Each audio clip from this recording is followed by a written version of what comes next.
രണ്ടാം വർഷ ബോട്ടണി പഠന പരമ്പരയുടെ മറ്റൊരു എപ്പിസോഡിലേക്ക് എല്ലാ കൂട്ടുകാർക്കും ഒരിക്കൽ കൂടി സ്വാഗതം. നമ്മുടെ പുസ്തകത്തിലെ അവസാനത്തെ യൂണിറ്റ് ഇക്കോളജിയാണ്. ഇക്കോളജിയിൽ 3 അധ്യായങ്ങളാണ് നമുക്ക് പഠിക്കുവാനുള്ളത്. അതിൽ ആദ്യത്തെ അധ്യായം ഓർഗാനിസം ആൻഡ് പോപ്പുലേഷൻ, രണ്ടാമത്തത് ഇക്കോസിസ്റ്റം, മൂന്നാമത്തത് എൻവയോൺമെൻ്റൽ ഇഷ്യൂസ്. ഈ 3 അധ്യായങ്ങളിൽ നിന്നും 4 മാർക്കിൻ്റെ വീതം ചോദ്യങ്ങളാണ് പബ്ലിക് എക്സാമിന് ചോദിക്കുന്നത്. ഇതിലെ ആദ്യത്തെ ചാപ്റ്റർ ഓർഗാനിസം ആൻഡ് പോപ്പുലേഷൻ എന്ന ചാപ്റ്ററാണ് നമ്മൾ ഇന്ന് തുടങ്ങി വയ്ക്കുന്നത്. അതിലേക്ക് പോകുന്നതിന് മുമ്പ് എന്താണ് ഇക്കോളജി? നിങ്ങൾ സ്കൂൾ ക്ലാസ്സുകളിലൊക്കെ ഇക്കോളജി അഥവാ പരിസ്ഥിതി ശാസ്ത്രം പഠിച്ചിട്ടുണ്ട്. ഇക്കോളജി എന്ന വാക്ക് വന്നത് തന്നെ 2 ലാറ്റിൻ വാക്കുകളിൽ നിന്നാണ്, ഓയിക്കോസ് ആൻഡ് ലോഗോസ്. ഏണസ്റ്റ് ഹെക്കൽ എന്ന സയൻറ്റിസ്റ്റാണ് ഈ വാക്ക് മുന്നോട്ട് വെച്ചത്. ഓയിക്കോസ് എന്ന വാക്കിൻ്റെ അർത്ഥം എബൌട്ട് ഹോം എന്നും ലോഗോസ് എന്ന് പറഞ്ഞാൽ ടു സ്റ്റഡി എന്നുമാണ്. സ്റ്റഡി എബൌട്ട് ഹോം എന്നാണ് ഇക്കോളജി എന്ന വാക്കിൻ്റെ അർത്ഥം. എന്ന് പറഞ്ഞാൽ ജീവജാലങ്ങളും അവയുടെ ഹോം, അവ ജീവിക്കുന്ന ആവാസ വ്യവസ്ഥയുമായി ബന്ധപ്പെടുത്തിയുള്ള പഠനമാണ് ഇക്കോളജി. രാംദേവ് മിശ്ര എന്ന ശാസ്ത്രജ്ഞനാണ് ഇന്ത്യൻ ഇക്കോളജിയുടെ പിതാവ് എന്നറിയപ്പെടുന്നത്. നിങ്ങൾ ബയോളജിയിൽ ജീവജാലങ്ങളെക്കുറിച്ചാണല്ലോ പഠിക്കുന്നത്. ഓരോ ജീവിയെക്കുറിച്ചും നമ്മളവിടെ പഠിക്കുന്നു. നമ്മുടെ പുസ്തകത്തിലെ ആദ്യത്തെ പേജിൽ ചോദിക്കുന്ന ഒരു ചോദ്യമുണ്ട്, how does A bird sing and why does A bird Singh? എങ്ങനെയാണ് ഒരു പക്ഷി ചിലയ്ക്കുന്നത് എന്ന് ചോദിച്ചാൽ നമുക്കറിയാം, ശബ്ദമുണ്ടാവുന്നത് അതിൻ്റെ സ്വനപേടകത്തിൽ വോക്കൽ ബോക്സിനുള്ളിൽ വോക്കൽ കോഡിലുള്ള വൈബ്രേഷനുകളെ തുടർന്നാണ് ശബ്ദമുണ്ടാകുന്നത് എന്നുള്ളത് ബയോളജിയാണ്, അത് നമുക്കറിയാം. എന്നാൽ രണ്ടാമത്തെ ചോദ്യം, എന്തിനാണ് ഒരു പക്ഷി ചിലയ്ക്കുന്നത്? എന്തിനാണ് ഒരു പക്ഷി ചിലയ്ക്കുന്നത്? ശരിയാണ്, കമ്മ്യൂണിക്കേഷൻ്റെ ഭാഗമായിട്ടാണ് ചിലയ്ക്കുന്നത്. അത് ഒന്നുകിൽ അതിൻ്റെ ഇരയെക്കുറിച്ച് അല്ലെങ്കിൽ അതിൻ്റെ ആഹാരത്തെക്കുറിച്ച് മറ്റ് ജീവികൾക്ക്, ആഹാരമുള്ള സാഹചര്യങ്ങളെക്കുറിച്ചൊക്കെ മറ്റ് ജീവികൾക്ക് കമ്മ്യൂണിക്കേഷൻ കൊടുക്കുന്നതിൻ്റെ ഭാഗമായിട്ടോ അല്ലെങ്കിൽ എന്തെങ്കിലും അപകടത്തെക്കുറിച്ചുള്ള സൂചന കൊടുക്കുന്നതിൻ്റെ ഭാഗമായിട്ടോ ഒക്കെ പക്ഷികൾ ചിലയ്ക്കാറുണ്ട്. നമ്മുടെ പ്രദേശത്തൊക്കെ, നാട്ടിൻ പ്രദേശങ്ങളിലൊക്കെ രാവിലെയൊക്കെ ചിലപ്പോൾ കാക്കകൾ കൂട്ടമായിട്ടിരുന്ന് കരയുമ്പോൾ പഴയ ആൾക്കാർ പറയും അവിടെ വല്ലതും ചത്തു കിടക്കുന്നുണ്ടാവും, അതല്ലെങ്കിൽ വല്ല പാമ്പിനെയോ മറ്റോ കണ്ടിട്ടായിരിക്കും. അപ്പോൾ ഈ രീതിയിൽ പരസ്പരം കമ്മ്യൂണിക്കേറ്റ് ചെയ്യുന്നതിൻ്റെ ഭാഗമായിട്ടാണ് പക്ഷികൾ ചിലയ്ക്കുന്നത് എന്ന് നമ്മൾ പറയുമ്പോൾ അത് ആ ഒരു ജീവിയുടെ ബയോളജിയിൽ നിന്നും പുറത്തേക്ക് വന്ന് അത് ജീവിക്കുന്ന ചുറ്റുപാടിലേക്ക് നമ്മൾ എത്തിയിരിക്കുകയാണ്. അപ്പോൾ ഏതൊരു ജീവിയും ജീവിക്കുന്ന ചുറ്റുപാടുമായി ബന്ധപ്പെടുത്തിയുള്ള പഠനമാണ് ഇക്കോളജി എങ്കിൽ നമുക്കറിയാം, ഈ പ്രകൃതിയിൽ ഒരു ജീവിക്കും ഒരു പാരസ്പര്യത്തിൽ അധിഷ്ഠിതമായിട്ടല്ലാതെ ജീവിക്കാൻ കഴിയില്ല. ഒരു ജീവിക്ക്, ഏതെങ്കിലും ഒരു ജീവിക്ക് മറ്റൊന്നിനെയും ആശ്രയിക്കാതെ ജീവിക്കാൻ കഴിയും എന്ന് നമുക്ക് പറയുവാൻ കഴിയില്ല. ആ അർത്ഥത്തിൽ എല്ലാ ജീവികളും പരസ്പരം ബന്ധപ്പെട്ടിരിക്കുന്നു. ആ ബന്ധത്തെക്കുറിച്ചുള്ള സ്റ്റഡിയാണ് ഇക്കോളജി. അപ്പോൾ നമ്മൾ ആദ്യത്തെ ചാപ്റ്ററിലേക്ക് വരുമ്പോൾ, ഓർഗാനിസംസ് ആൻഡ് പോപ്പുലേഷൻ എന്ന ചാപ്റ്ററിലേക്ക് വരുമ്പോൾ നമുക്ക് there are certain levels of ecological organisation. ബയോളജിയിൽ ലെവൽസ് ഓഫ് ഓർഗനൈസേഷൻ നിങ്ങൾ പഠിച്ചിട്ടുണ്ട്. ഒരു ജീവശരീരം രൂപപ്പെടുന്നത് കോശങ്ങൾ ചേർന്നാണ് എന്ന് നമുക്കറിയാം. ഒന്നിൽ കൂടുതൽ കോശങ്ങൾ ചേരുമ്പോൾ അതിനെ ടിഷ്യൂ എന്നും, അങ്ങനെയുള്ള ടിഷ്യൂസ് ചേരുമ്പോൾ ഓർഗൻ ഉണ്ടാവുന്നെന്നും, ഒന്നിൽ കൂടുതൽ ഓർഗൻസ് ചേരുമ്പോൾ ഓർഗൻ സിസ്റ്റവും, ആൻഡ് ഫൈനലി ഓർഗാനിസം. ആ ഓർഗാനിസം വരെ, സെല്ല് മുതൽ ഓർഗാനിസം വരെയുള്ള സ്റ്റഡിയാണ് ബയോളജി എങ്കിൽ, ഇക്കോളജി എന്ന് പറയുമ്പോൾ ഓർഗാനിസത്തിൽ നിന്ന് പുറത്തേക്ക് അത് വികസിക്കുകയാണ്. എന്ന് പറയുമ്പോൾ ഇക്കോളജിയിൽ ബേസിക് യൂണിറ്റ് എന്ന് പറയുന്നത് ഓർഗാനിസമാണ്. അങ്ങനെയുള്ള ഏതെങ്കിലും ഒരു സ്പീഷീസ് ഓഫ് ഓർഗാനിസം, ആ ഒരു ഓർഗാനിസത്തിൻ്റെ കൂട്ടത്തെയാണ് പോപ്പുലേഷൻ എന്ന് വിളിക്കുന്നത്. ഉദാഹരണം പറഞ്ഞാൽ, പട്ടി ഒരു സ്പീഷീസ് ഓഫ് ഓർഗാനിസമാണ്, പൂച്ച വേറൊരു സ്പീഷീസ് ഓഫ് ഓർഗാനിസമാണ്. അങ്ങനെ പട്ടികളുടെ കൂട്ടത്തെ പട്ടിയുടെ പോപ്പുലേഷൻ എന്ന് വിളിക്കും, പൂച്ചയുടെ കൂട്ടത്തെ പൂച്ചയുടെ പോപ്പുലേഷൻ എന്ന് വിളിക്കാം, മാനുകളുടെ കൂട്ടത്തെ മാനുകളുടെ പോപ്പുലേഷൻ എന്ന് വിളിക്കാം. നമ്മുടെ മുറ്റത്ത് നിൽക്കുന്ന തുമ്പച്ചെടിയുടെ പോപ്പുലേഷനെ തുമ്പച്ചെടിയുടെ കൂട്ടത്തെ തുമ്പയുടെ പോപ്പുലേഷൻ എന്നും, തുളസിയുടെ കൂട്ടത്തെ തുളസിയുടെ പോപ്പുലേഷൻ എന്നും വിളിക്കുന്നുവെങ്കിൽ ഏതെങ്കിലും ഒരു പർട്ടിക്കുലർ സ്പീഷീസിൻ്റെ കൂട്ടത്തെയാണ് പോപ്പുലേഷൻ എന്ന് വിളിക്കുന്നത്. ഇനി അടുത്ത ലെവൽ, പോപ്പുലേഷൻ കഴിഞ്ഞാൽ അടുത്ത ലെവൽ എന്ന് പറയുന്നത് കമ്മ്യൂണിറ്റിയാണ്. എന്താണ്? ഒന്നിൽ കൂടുതലുകൾ പോപ്പുലേഷനുകൾ ഒരു ഹാബിറ്റാറ്റിൽ മിങ്കിൾ ചെയ്യപ്പെടുമ്പോൾ അതിനെയാണ് കമ്മ്യൂണിറ്റി എന്ന് വിളിക്കുന്നത്. ഇപ്പം നമുക്കറിയാം, നമ്മൾ ജീവിക്കുന്ന ചുറ്റുപാടിൽ ഏതെങ്കിലും ഒരു സ്പീഷീസിൻ്റെ കൂട്ടം മാത്രമല്ല ഉള്ളത്. പട്ടിയുടെ കൂട്ടം കാണും, പൂച്ചയുടെ കൂട്ടങ്ങൾ കാണും, പല പക്ഷികളുടെയും കൂട്ടങ്ങൾ കാണും, പല പ്ലാന്റ്സിൻ്റെയും കൂട്ടം കാണും. എന്ന് പറഞ്ഞാൽ അവിടെ ഡിഫറൻറ്റ് പോപ്പുലേഷൻസിൻ്റെ മിങ്കിൾഡ് ഫോമാണ്. അതിനെയാണ് കമ്മ്യൂണിറ്റി എന്ന് വിളിക്കുന്നത്. അപ്പോൾ നമ്മൾ ഇപ്പോഴെല്ലാം പറഞ്ഞുകൊണ്ടിരിക്കുന്നത് ജീവജാലങ്ങളെക്കുറിച്ച് മാത്രമാണ്. ഇനി കമ്മ്യൂണിറ്റിയുടെ അടുത്ത ലെവലാണ് ഇക്കോസിസ്റ്റം. എന്താണ് ഇക്കോസിസ്റ്റം എന്ന് പറഞ്ഞാൽ? Community together with its environment form ecosystem എന്ന് പറഞ്ഞാൽ, കമ്മ്യൂണിറ്റി വരെ ജീവജാലങ്ങളെക്കുറിച്ച് മാത്രമാണ് പറഞ്ഞത് എങ്കിൽ ആ ജീവജാലങ്ങൾ അവ ജീവിക്കുന്ന ചുറ്റുപാടുമായി ബന്ധപ്പെടുത്തി ചിന്തിക്കുമ്പോഴാണ് ഇക്കോസിസ്റ്റം അല്ലെങ്കിൽ ആവാസ വ്യവസ്ഥ എന്ന അടുത്ത ലെവലിലേക്ക് നമ്മൾ പോകുന്നത്. അപ്പോൾ ഒരു ഇക്കോസിസ്റ്റത്തിലേക്ക് വന്നാൽ, നിങ്ങൾ സ്കൂൾ ക്ലാസ്സുകളിൽ കുളം, പോണ്ട് ആസ് ആൻ ഇക്കോസിസ്റ്റം പഠിച്ചിട്ടുണ്ടാവും. ഒരു ആവാസ വ്യവസ്ഥയ്ക്ക് ഒരു ഇക്കോസിസ്റ്റത്തിന് ഉദാഹരണമാണ് ഒരു കുളം എന്ന് പറയുന്നത്. ആ കുളത്തിലേക്ക് വരുമ്പോൾ നമുക്കറിയാം അതിനകത്തുള്ള പ്രധാനപ്പെട്ട കമ്പോണൻസ്. ആ കമ്പോണൻസിനെ നമുക്ക് രണ്ടായി തിരിക്കാം. ഒന്ന് ബയോട്ടിക് കമ്പോണൻസ് എന്നും രണ്ട് എബയോട്ടിക് കമ്പോണൻസ് എന്നും. എന്താ ബയോട്ടിക് കമ്പോണൻസ് എന്ന് പറഞ്ഞാൽ? ആ കുളത്തിൽ ഏതെല്ലാം ജീവജാലങ്ങളുണ്ടോ ആ ജീവജാലങ്ങളെ മൊത്തത്തിലാണ് ബയോട്ടിക് കമ്പോണൻസ് എന്ന് വിളിക്കുന്നത്. അവയെ തന്നെ വീണ്ടും നമുക്ക് അറിയാം മൂന്നായി തിരിക്കാം. എങ്ങനെയാണ്? Producers, consumers, decomposers. നമ്മൾ ഫസ്റ്റ് ഇയറിൽ വിറ്റേക്കറിൻ്റെ 5 കിങ്ഡം ക്ലാസിഫിക്കേഷൻ പഠിച്ചതാണ്. ഈ 5 കിങ്ഡത്തിലും പെടുന്ന ജീവജാലങ്ങളെല്ലാം അതിൽ കാണാം. ബാക്ടീരിയ തുടങ്ങിയ മോണറൻസ് കാണാം, പ്രോട്ടിസ്റ്റ കാണാം, ഫഞ്ചി കാണാം, പ്ലാന്റ് കാണാം, ആൻഡ് അനിമേലിയ. ഇതിലെല്ലാം പെടുന്ന ജീവജാലങ്ങൾ ഒരുപക്ഷെ ആ കുളത്തിൽ കണ്ടേക്കാം. ഈ ജീവജാലങ്ങളെല്ലാം കൂടെ പ്രധാനമായും 3 കാറ്റഗറിയാക്കി മാറ്റിയാൽ അവയിൽ ഫോട്ടോസിന്തസിസിന് കഴിയുന്ന അല്ലെങ്കിൽ ആ ആവാസ വ്യവസ്ഥയിൽ ഊർജം കൊണ്ടെത്തിക്കുന്ന പ്രൊഡ്യൂസേഴ്സ്, ആ പ്രൊഡ്യൂസേഴ്സിനെ ആശ്രയിക്കുന്ന മറ്റ് ജീവജാലങ്ങൾ, ഒരുപക്ഷെ ഫിഷസും അതുപോലെയുള്ള ജീവജാലങ്ങളും എല്ലാം വരുന്ന കൺസ്യൂമേഴ്സുണ്ട്. ഇവയുടെ എല്ലാം വേസ്റ്റ് മെറ്റീരിയൽസും എക്സ്ക്രീറ്ററി വേസ്റ്റും അതോടൊപ്പം മൃതാവശിഷ്ടങ്ങളും എല്ലാം ഡീകമ്പോസ് ചെയ്യാൻ സഹായിക്കുന്ന ഡീകമ്പോസേഴ്സ്. ഇങ്ങനെ 3 ഗ്രൂപ്പ് ഓഫ് ഓർഗാനിസംസ് ചേർന്നതാണ് ബയോട്ടിക് കമ്പോണൻസ്. ഇനി നിങ്ങൾ ആ കുളത്തിലേക്ക് ഒന്ന് ഓർത്തു നോക്ക്. ആ കുളത്തിൽ കാണപ്പെടുന്ന ജീവജാലങ്ങൾ അവിടെ നല്ല രീതിയിൽ ജീവിക്കണമെങ്കിൽ അതിനെ സപ്പോർട്ട് ചെയ്യുന്ന ഒട്ടേറെ അജീവീയമായ ഘടകങ്ങളില്ലേ? ആ അജീവീയ ഘടകങ്ങളെയാണ് എബയോട്ടിക് കമ്പോണൻസ് എന്ന് വിളിക്കുന്നത്. അപ്പോൾ ഇതെല്ലാം ചേരുന്നതാണ് ഇക്കോസിസ്റ്റം. അതിനെക്കുറിച്ച് നമുക്ക് വളരെ ഡീറ്റെയിൽ ആയിട്ട് പഠിക്കണം. അടുത്ത ലെവലിനെയാണ് ബയോം എന്ന് വിളിക്കുന്നത്. ഒരു വലിയ ജോഗ്രഫിക്കൽ ഏരിയയാണ് ബയോം. ഒരു വലിയ ഹാബിറ്റാറ്റ് ആണ് ബയോം വരുന്നത്. അവിടെ there is A large Flora and ഫോണ എന്ന് പറഞ്ഞാൽ, ഇപ്പോൾ ഉദാഹരണത്തിന് നമുക്കറിയാവുന്ന നമ്മുടെ ഏതെങ്കിലും ഒരു ഫോറസ്റ്റിലേക്ക് വന്നു കഴിഞ്ഞാൽ, ട്രോപ്പിക്കൽ ആയിട്ടുള്ള എവർഗ്രീൻ ഫോറസ്റ്റുകൾ, നമ്മുടെ പ്രദേശങ്ങളിലുള്ള ഫോറസ്റ്റുകളെ കുറിച്ച് നിങ്ങൾ ചിന്തിച്ച് നോക്കിയാൽ അറിയാം. ആ ഫോറസ്റ്റിൽ ഒരു വലിയ ഫ്ലോറയുണ്ട്. ഫ്ലോറ എന്ന വാക്കിൻ്റെ അർത്ഥം vast variety of plants, different types of plants are there. ആ പ്ലാന്റ്സിനെ എല്ലാം കൂടെ വിളിക്കുന്ന പേരാണ് ഫ്ലോറ. അതോടൊപ്പം ഫോണ എന്ന് പറഞ്ഞാൽ അതിനകത്ത് കാണപ്പെടുന്ന ആനിമൽസ് മുഴുവൻ, അനിമൽ കിങ്ഡത്തിൻ്റെ ഭാഗമായിട്ട് വരുന്ന ജീവജാലങ്ങളെ മുഴുവൻ വിളിക്കുന്ന പേരാണ് ഫോണ. അപ്പോൾ അങ്ങനെയുള്ളൊരു വാസ്റ്റ് ഏരിയയാണ് ബയോം എന്ന് വിളിക്കുന്നത്. ബയോമിനെ കുറിച്ച് പറയുമ്പോൾ നമ്മുടെ പുസ്തകത്തിൽ page number 221 4 major biomes of India എന്ന് പറഞ്ഞ് ഒരു ചിത്രം കൊടുത്തിട്ടുണ്ട്. എക്സ്പ്ലനേഷൻ ഒന്നുമില്ല, ഒരു ചിത്രം മാത്രമേ ഉള്ളൂ. അവിടെ നിങ്ങൾക്ക് പ്രധാനമായിട്ടും 4 ബയോംസിനെ കുറിച്ച് കാണാം. അതൊന്ന് പറയുന്നത്, ഒന്ന് ട്രോപ്പിക്കൽ റെയിൻ ഫോറസ്റ്റ് ആണ്, 2 ഡെസിഡിയസ് ഫോറസ്റ്റ് ആണ്, 3 ഡെസേർട്ട്, 4 സീ കോസ്റ്റ്. എക്സ്പ്ലനേഷൻ ഒന്നും ഇല്ലെങ്കിലും ഒരിക്കൽ പബ്ലിക് എക്സാമിന് ഈ ചിത്രത്തിനെ ബേസ് ചെയ്തുകൊണ്ട് name 2 major biomes of India എന്ന് ചോദ്യം ചോദിച്ചിട്ടുണ്ട് 2 മാർക്കിന്. അപ്പോൾ ആ അർത്ഥത്തിൽ ആ ചിത്രം നിങ്ങളൊന്ന് നോക്കി വയ്ക്കണം. ബയോം എന്താണെന്നാണ് പറഞ്ഞത്. കുറച്ചും കൂടെ വലിയൊരു ജോഗ്രഫിക്കൽ ഏരിയയാണ് ബയോം. And finally biosphere. എന്താ ബയോസ്ഫിയർ എന്ന് പറഞ്ഞാൽ? The entire inhabited space on earth is called biosphere. ഈ ഭൂമുഖത്ത് ഏതൊക്കെ ഭാഗത്ത് ജീവൻ വ്യാപിച്ചിരിക്കുന്നോ ആ മുഴുവൻ ഭാഗത്തെയും കൂടെ വിളിക്കുന്ന പേരാണ് biosphere. That is the entire inhabited space on earth is called biosphere. അതിൽ നമുക്കറിയാം അറ്റ്മോസ്ഫിയർ, അന്തരീക്ഷത്തിൽ മുകളിലേക്ക് എവിടം വരെ ജീവജാലങ്ങൾ വ്യാപിച്ചിട്ടുണ്ടോ, മൈക്രോബ്സും മറ്റുമൊക്കെ ആയിട്ട് വ്യാപിച്ചിട്ടുണ്ടോ, അത് അറ്റ്മോസ്ഫിയറിക് കമ്പോണൻ്റ് ആണ്.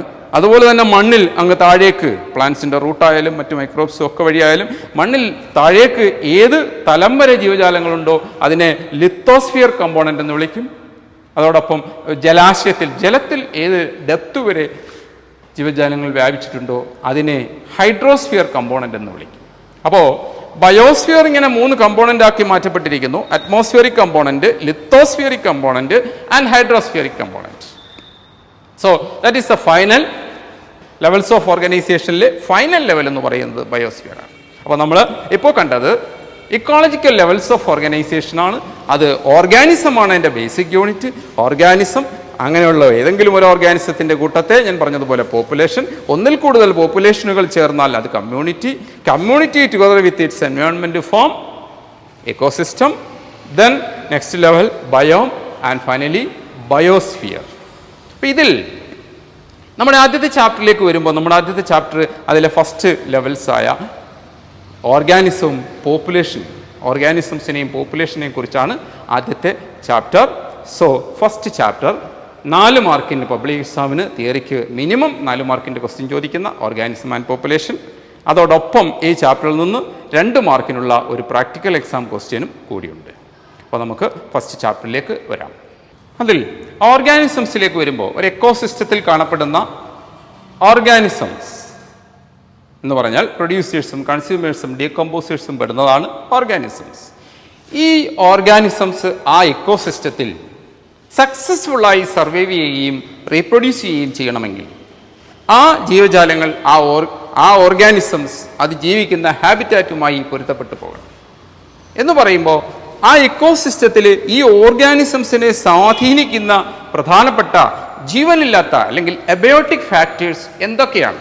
ഞാൻ നേരത്തെ കുളത്തിൻ്റെ കാര്യം പറഞ്ഞിരുന്നു. കുളത്തിനകത്തേക്ക് വന്നു കഴിഞ്ഞാൽ ഒരു പോണ്ടിലുള്ള ജീവനില്ലാത്ത ഏതൊക്കെ ഘടകങ്ങളാണ് അതിലുള്ള ജീവികളെ സ്വാധീനിക്കുന്നത്?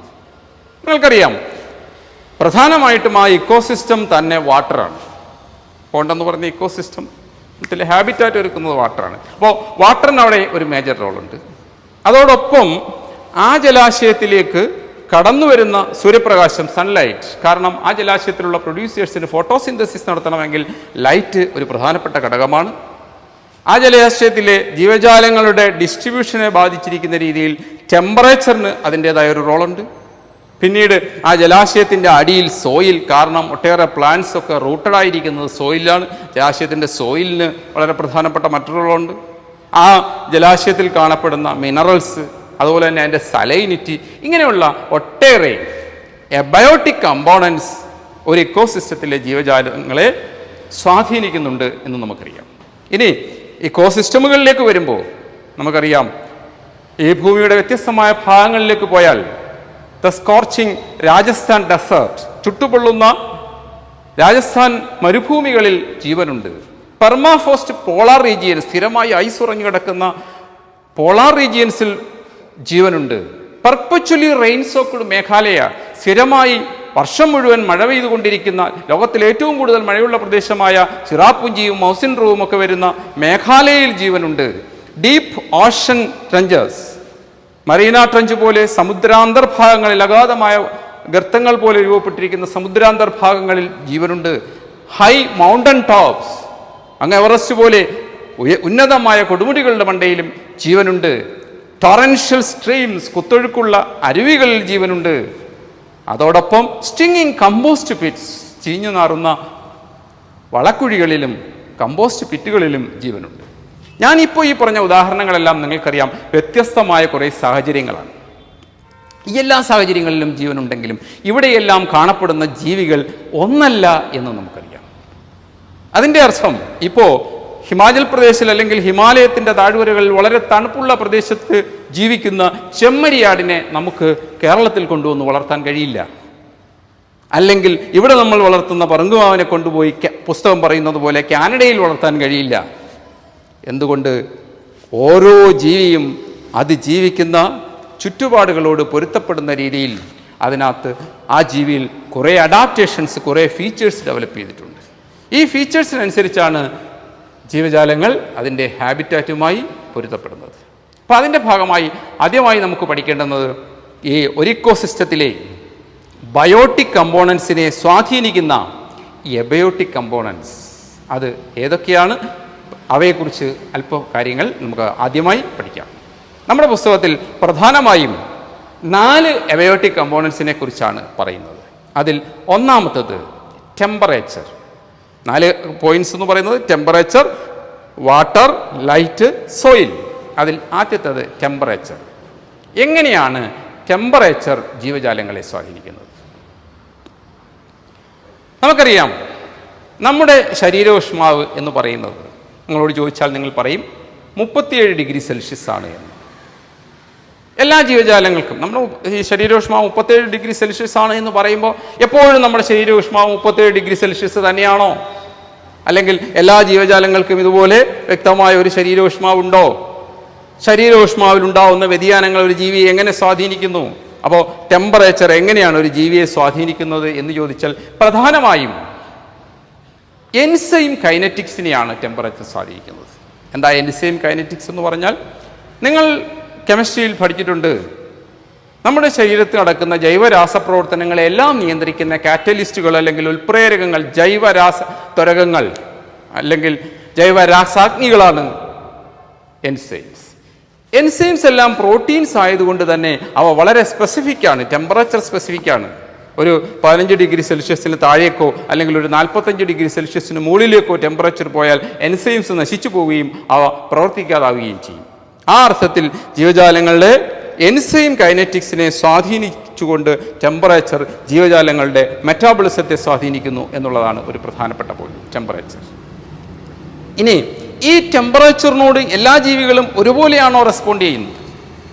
അല്ല. ചില ജീവികൾക്ക് വൈഡ് റേഞ്ച് ഓഫ് ടെമ്പറേച്ചറിൽ സർവൈവ് ചെയ്യാൻ പറ്റും. അങ്ങനെ വൈഡ് റേഞ്ച് ഓഫ് ടെമ്പറേച്ചറിൽ സർവൈവ് ചെയ്യുന്ന ജീവികളെ യൂറി തെർമൽ ഓർഗാനിസംസ് എന്നാണ് വിളിക്കുന്നത്. Yuri thermal. ഇപ്പോൾ ഉദാഹരണത്തിന് മനുഷ്യന് 15 ഡിഗ്രി സെൽഷ്യസിലും ജീവിക്കാം, 45 ഡിഗ്രി സെൽഷ്യസിലും ജീവിക്കാമെന്ന് പറഞ്ഞാൽ നമുക്കൊരു 30 ഡിഗ്രി റേഞ്ച് ജീവിക്കാൻ കഴിയുമെന്നുള്ളതാണ്.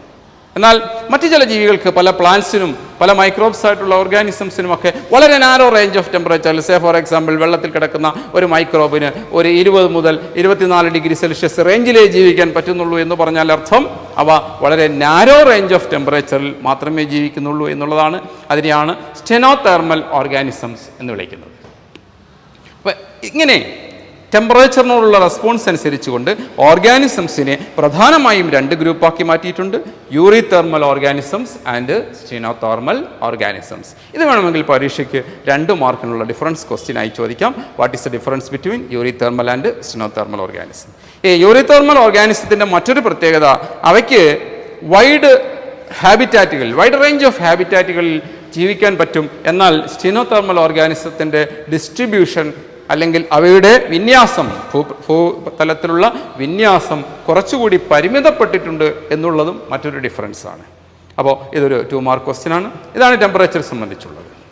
ടെമ്പറേച്ചറുമായി ബന്ധപ്പെട്ട് നമ്മുടെ പുസ്തകത്തിലെ പേജ് നമ്പർ 222 രണ്ടാമത്തെ പാരഗ്രാഫിൽ ചോദിച്ചിരിക്കുന്ന ഒരു ചോദ്യമുണ്ട്. In recent years there is a growing concern about the increasing global average temperature. If this trend continues, would you expect the distributional range of some species to be affected? പുസ്തകത്തിൽ നോക്കിയാൽ നിങ്ങൾക്ക് കാണാൻ മതി. എന്ന് പറഞ്ഞാൽ എന്താണ്?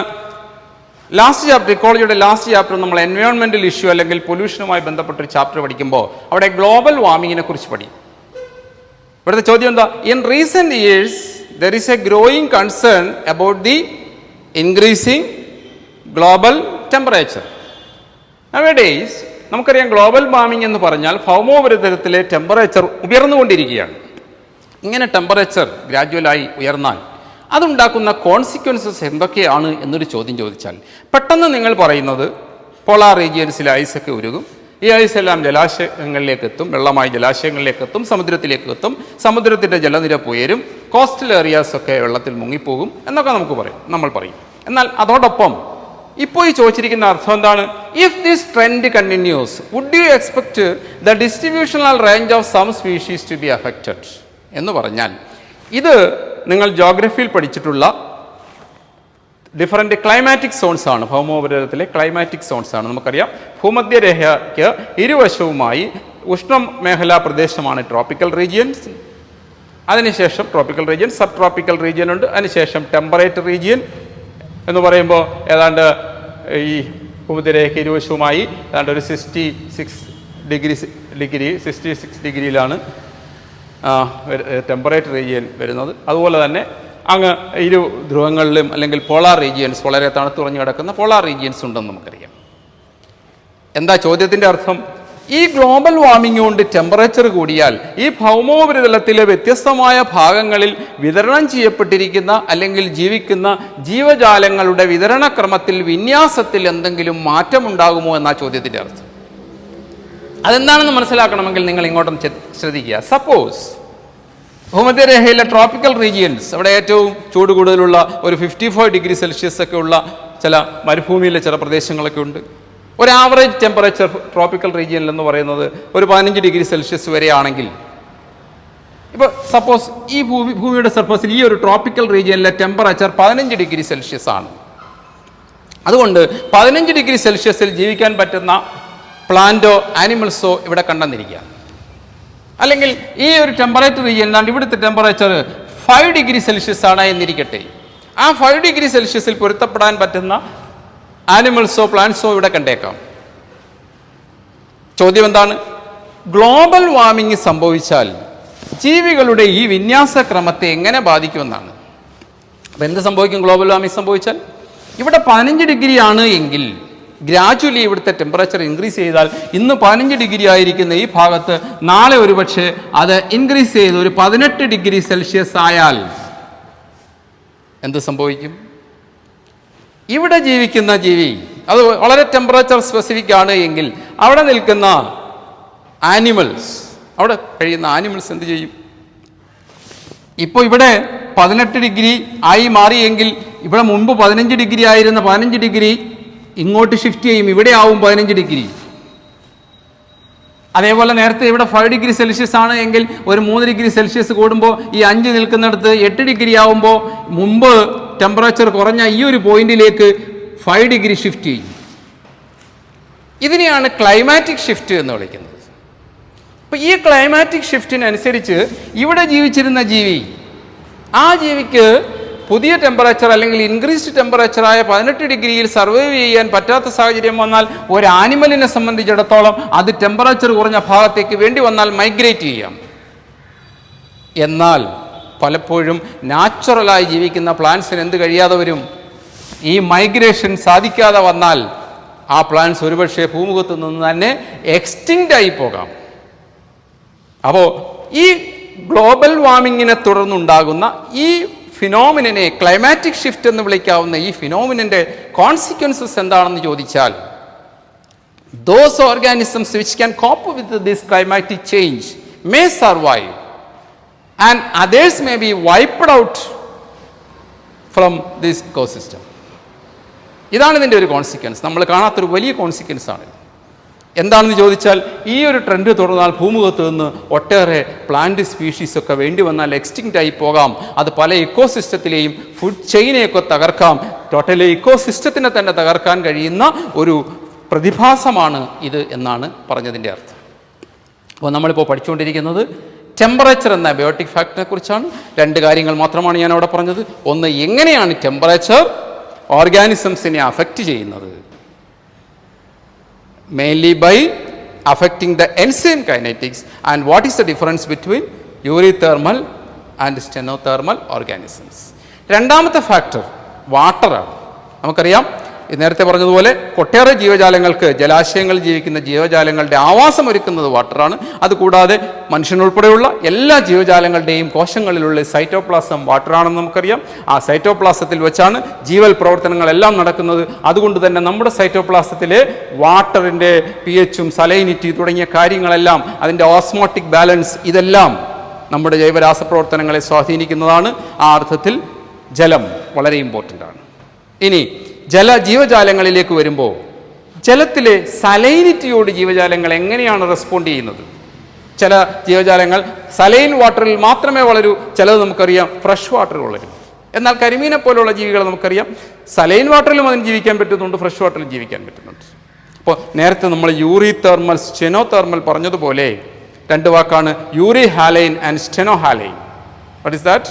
ഒരു വൈഡ് റേഞ്ച് ഓഫ് സലൈനിറ്റിയിൽ, ഞാൻ എക്സാമ്പിൾ കരിമീൻ പറഞ്ഞതുപോലെ ഉപ്പുവെള്ളത്തിലും ഫ്രഷ് വാട്ടറിലും ജീവിക്കാൻ പറ്റുന്നുവെങ്കിൽ അതൊരു വൈഡ് റേഞ്ച് ഓഫ് സലൈനിറ്റിയിൽ ജീവിക്കാൻ പറ്റുന്ന ജീവിയാണെങ്കിൽ അതിനെ യൂറി ഹാലൈൻ എന്നും, ഒരു നാരോ റേഞ്ച് ഓഫ് ടെമ്പറേച്ചറിൽ മാത്രമേ ജീവിക്കാൻ കഴിയുന്നുള്ളൂ എങ്കിൽ അതിനെ സ്റ്റെനോ ഹാലൈൻ എന്നുമാണ് വിളിക്കുന്നത്.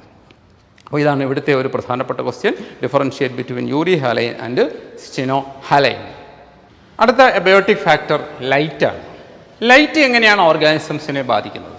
അത് നമുക്ക് പ്ലാന്റ്സിലേക്ക് വന്നാൽ പ്ലാന്റ്സിനെ ലൈറ്റ് എങ്ങനെ സ്വാധീനിക്കും? ഫസ്റ്റ് ഇയറിൽ നിങ്ങൾ പഠിച്ചിട്ടുണ്ട് ഏതൊക്കെ രീതിയിൽ ലൈറ്റ് പ്ലാന്റ്സിനെ സ്വാധീനിക്കുമെന്ന്. ഒന്ന് ഫോട്ടോസിന്തസിസ്, ഏറ്റവും പ്രധാനപ്പെട്ട ഒന്ന് ഫോട്ടോസിന്തസിസ് ആണ്. നമുക്കറിയാം ലൈറ്റിൻ്റെ ക്വാളിറ്റിയും ക്വാണ്ടിറ്റിയും അനുസരിച്ചാണ് പ്ലാന്റ്സിൽ ഫോട്ടോസിന്തസിസ് വ്യത്യാസപ്പെടുന്നത്. അതൊന്ന്. രണ്ടാമതായിട്ട് ഫോട്ടോ പീരിയോഡിസം, ഫസ്റ്റ് ഇയറിൽ പഠിച്ചു, ഓർമ്മയുണ്ടല്ലോ. The response of plant to the relative length of day and night. Plants light കിട്ടുന്നതിൻ്റെ അവൈലബിലിറ്റി അനുസരിച്ച് ഫ്ലവർ ചെയ്യുന്നത് നമ്മൾ പഠിച്ചു. Long day plant, short day plants, day neutral plants എന്ന്. അപ്പോൾ രണ്ടാമതായിട്ട് ഈ രീതിയിൽ ഫ്ലവറിങ്ങിനെയും റീപ്രൊഡക്ഷനെയും ലൈറ്റ് സ്വാധീനിക്കുന്നു എന്നുള്ളതാണ്. മൂന്നാമതായി plant movement, phototropic movement. Stem ലൈറ്റിന് നേരെ വളഞ്ഞു വളരുന്നത് പഠിച്ചതാണ്, ഫോട്ടോട്രോപ്പിക് മൂവ്മെൻറ്റ്. അപ്പോൾ ആ രീതിയിൽ പ്ലാന്റ് മൂവ്മെൻറ്റിനെ ലൈറ്റ് സ്വാധീനിക്കുന്നു. നാലാമതായിട്ട് സീഡ് ജെർമിനേഷൻ. നമുക്ക് അത്ര പരിചിതമല്ലെങ്കിലും ചില പ്ലാന്റ്സിൻ്റെയൊക്കെ, ഫോർ എക്സാമ്പിൾ ലെറ്റൂസ് ഒരു തരം ചീരവർഗത്തിൽപ്പെടുന്ന പ്ലാന്റാണ്. ഇത്തരത്തിലുള്ള പല പ്ലാന്റ്സിൻ്റെയും സീഡുകൾ മുളയ്ക്കണമെങ്കിൽ അതിനൊരു certain period of light exposure ആവശ്യമാണ്. ഇങ്ങനെ പ്രധാനമായും 4 രീതിയിലാണ് ലൈറ്റ് പ്ലാന്റ്സിനെ അഫക്റ്റ് ചെയ്യുന്നത്. Then how light affect animals? 3 കാര്യങ്ങളാണ് നിങ്ങൾ ഓർക്കേണ്ടുന്നത്. ഒന്ന്, ഫോറേജിങ് പാറ്റേൺ. എന്താ ഫോറേജിങ് പാറ്റേൺ എന്ന് പറഞ്ഞാൽ? നമുക്കറിയാം ഇരതേടൽ, ഫോറേജിങ് മീൻസ് ഇരതേടൽ. നമുക്കറിയാം മനുഷ്യനുൾപ്പെടെയുള്ള ജീവജാലങ്ങൾ ആക്റ്റീവ് ആകുന്നത് പകൽ സമയത്താണ്. അങ്ങനെ പകൽ സമയത്ത് ആക്റ്റീവ് ആവുന്ന ജീവജാലങ്ങളെ ഡയൂണൽ ഓർഗാനിസംസ് എന്നും, അതല്ല രാത്രിയിൽ ആക്റ്റീവ് ആവുന്ന ജീവജാലങ്ങളെ നക്ടേണൽ ഓർഗാനിസംസ് എന്നുമാണ് വിളിക്കുന്നത്. അവളും ബാറ്റുമൊക്കെ അതിന് എക്സാമ്പിളാണ്. അപ്പോൾ ഈ രീതിയിൽ പകലിനോടും രാത്രിയോടും ജീവജാലങ്ങൾ റെസ്പോണ്ട് ചെയ്യുന്നുണ്ട് എന്നാണ് ഈ പറഞ്ഞതിൻ്റെ അർത്ഥം. ഇനി ഇതിൻ്റെ ഇടയിൽ 2 കൂട്ടം ജീവജാലങ്ങളുമുണ്ട്, അറോറൽ ആൻഡ് വെസ്പോറൽ എന്ന് പറഞ്ഞാൽ രാത്രിയും പകലും ചേരുന്ന ആ ദശാസന്ധിയെ സന്ധ്യ എന്നാണല്ലോ നമ്മൾ വിളിക്കുന്നത്. പ്രഭാതസന്ധ്യ എന്നും പ്രദോഷസന്ധ്യ എന്നും നിങ്ങൾ കേട്ടിട്ടുണ്ട്, ഡാൺ ആൻഡ് ഡസ്ക്. ഈ പ്രഭാതം സമയത്ത് എന്ന് പറഞ്ഞാൽ രാത്രിയും പകലും കൂടെ ചേർന്ന സമയത്ത് ആക്റ്റീവ് ആവുന്ന ജീവികളെയാണ് അറോറൽ ഓർഗാനിസംസ് എന്നും, അതോടൊപ്പം തന്നെ സായം സന്ധ്യ വൈകുന്നേരത്ത് ആക്റ്റീവ് ആവുന്ന ജീവികളെയാണ് വെസ്പോറൽ ഓർഗാനിസം എന്നും വിളിക്കുന്നത്. ഇതിന് എക്സാമ്പിൾസ് ആയിട്ട് പറയുന്നത് ബുബിൾക്കസ് എന്നൊരു പക്ഷിയും, അതുപോലെ തന്നെ ഇതിന് എക്സാമ്പിളായിട്ട് വരുന്നത് റാബിറ്റുമാണ്. അപ്പോൾ ഈ രീതിയിൽ ലൈറ്റിനോട് ഉള്ള റെസ്പോൺസ് അനുസരിച്ച് ഓർഗാനിസംസിനെ ഈ രീതിയിൽ തിരിക്കാം. രണ്ടാമതായിട്ട് ഇത് ഫോറേജിങ് പാറ്റേണിനെ കുറിച്ചാണ് പറഞ്ഞത്, ഇരതേടലിനെ ബേസ് ചെയ്താണ്. രണ്ടാമതായിട്ട് റീപ്രൊഡക്ഷൻ ആൻഡ് മൈഗ്രേറ്ററി ബിഹേവിയർ. കുറേ ജീവജാലങ്ങൾ റീപ്രൊഡക്റ്റീവ് പ്രൊസീജിയറിൻ്റെ ഭാഗമാവുന്നത് പകലാണ് എങ്കിൽ മറ്റു കുറച്ച് ജീവികൾ രാത്രിയിലാണ് റീപ്രൊഡക്റ്റീവ് പ്രൊസീജിയറിലേക്ക് പോകുന്നത്. അപ്പോൾ അതിനും ലൈറ്റ് ഒരു ഘടകമാണ്. മൂന്നാമത് മൈഗ്രേഷൻ. എന്താ മൈഗ്രേഷൻ എന്ന് പറഞ്ഞാൽ? ഒരു സ്ഥലത്ത് നിന്നും ജീവജാലങ്ങൾ വളരെ ദൂരെ ഒരു സ്ഥലത്തേക്ക് മൂവ് ചെയ്തു പോകുന്നതിനാണല്ലോ മൈഗ്രേഷൻ എന്ന് വിളിക്കുന്നത്. നാട്ടിലൊക്കെ അപരിചിതമായ പല ജീവികളും ഒരു സുപ്രഭാതത്തിൽ നമ്മുടെ പ്രദേശത്ത് പ്രത്യക്ഷപ്പെട്ടതായിട്ടുള്ള വാർത്തകളൊക്കെ നിങ്ങൾ കാണാറുണ്ടല്ലോ. ഇവയൊക്കെ രാത്രിയുടെ മറപറ്റി കാട്ടിൽ നിന്നും നാട്ടിലേക്ക് മൈഗ്രേറ്റ് ചെയ്യപ്പെട്ട് എത്തുന്നതാവാം. അപ്പോൾ അതാണ് മൈഗ്രേഷനുമായി ബന്ധപ്പെട്ടുള്ളത്. അപ്പോൾ ഈ രീതിയിൽ ലൈറ്റിന് പ്ലാന്റ്സിൻ്റെയും ആനിമൽസിൻ്റെയും ലൈഫിൽ വളരെ പ്രധാനപ്പെട്ട ഒരു റോളുണ്ട് എന്നാണ് നമ്മൾ പറഞ്ഞുകൊണ്ട് വരുന്നത്. ആൻഡ് നാലാമത്തെ ഫാക്ടർ സോയിലാണ്. എല്ലാ പ്ലാന്റ്സിനും സപ്പോർട്ട് ചെയ്യുന്ന ഹാബിറ്റാറ്റ് ഒരുക്കുന്നതിൽ, അതിൻ്റെ സബ്സ്ട്രാറ്റം ഫോം ചെയ്യുന്നതിൽ സോയിലിനൊരു വലിയ റോളാണുള്ളത്. സോയിലിനെ കുറിച്ച് പറയുമ്പോൾ എല്ലാ പ്രദേശത്തെയും സോയിൽ ഒരുപോലെയല്ല. സോയിലിനെ പ്രധാനമായിട്ടും അതിൻ്റെ സോയിൽ പാർട്ടിക്കിൾസിൻ്റെ സൈസ് അനുസരിച്ച് പല ഗ്രൂപ്പുകളായി തിരിക്കാം. ഏറ്റവും വലിയ സൈസുള്ള സോയിൽ പാർട്ടിക്കിളിനെ ഗ്രാവൽ എന്നാണ് വിളിക്കുന്നത്. Gravel, course sand, fine sand, silt, clay എന്നിങ്ങനെ 5ആയി സോയിലിനെ തിരിച്ചിട്ടുണ്ട്. അതിൽ ഏറ്റവും സൂക്ഷ്മമായ തരികളുള്ള സോയിലിനെ വിളിക്കുന്ന പേരാണ് ക്ലേ. നമുക്ക് അത്രയും ഡീറ്റെയിൽ ഒന്നും വേണ്ട എങ്കിലും ഇപ്പോൾ നമ്മുടെ പ്രദേശത്തൊക്കെ നിങ്ങൾ ചില പ്രദേശങ്ങളിൽ മണ്ണ് കിളയ്ക്കണമെന്നുണ്ടെങ്കിൽ അവിടെ ചരലുണ്ടാവും, കിളയ്ക്കാൻ പാടാണ്. അതേസമയത്ത് ചില പ്രദേശങ്ങളിൽ ആലപ്പുഴ സൈഡിൽ, കുട്ടനാട് സൈഡുകളിലൊക്കെ പോയി കഴിഞ്ഞാൽ മണ്ണിൽ ചരലില്ലാത്തതുകൊണ്ട് തന്നെ വളരെ എളുപ്പം, മണ്ണ് വളരെ ലൂസാണ്. അപ്പോൾ ഓരോ പ്രദേശത്തും പ്രാദേശികമായി ഈ സോയിലിൻ്റെ ഘടനയിൽ വ്യത്യാസമുണ്ട്. അതോടൊപ്പം സോയിൽ കമ്പോണൻസിൻ്റെ കാര്യത്തിലും വ്യത്യാസമുണ്ട്. ഇപ്പോൾ ജൈവാംശം കൂടുതലുള്ള സോയിലായിരിക്കാം, ചിലയിടങ്ങളിൽ ജൈവാംശം കുറവായിരിക്കാം. അതിനനുസരിച്ച് വാട്ടറിൻ്റെ ഹോൾഡിംഗ് കപ്പാസിറ്റി മാറുന്നു. ഈ രീതിയിൽ സോയിലിൻ്റെ ഘടനയും സോയിൽ കോമ്പോസിഷനുമൊക്കെ പ്ലാന്റ്സുകളുടെ വിതരണക്രമത്തെ ബാധിക്കുന്നു എന്നുള്ളതാണ് സോയിൽ ആസ് ആൻ ബയോട്ടിക് കമ്പോണൻറ്റിൻ്റെ ഇമ്പോർട്ടൻറ്റ്. അപ്പോൾ ഈ രീതിയിൽ ജീവജാലങ്ങളെ സ്വാധീനിക്കുന്ന പ്രധാനപ്പെട്ട 4 അജീവീയ ഘടകങ്ങളാണ് ടെമ്പറേച്ചറും വാട്ടറും ലൈറ്റും സോയിലും.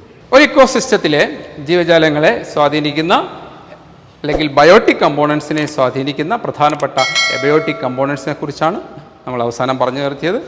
തുടർ ഭാഗങ്ങൾ മറ്റൊരു ക്ലാസ്സിൽ നമുക്ക് പഠിക്കാവുന്നതാണ്.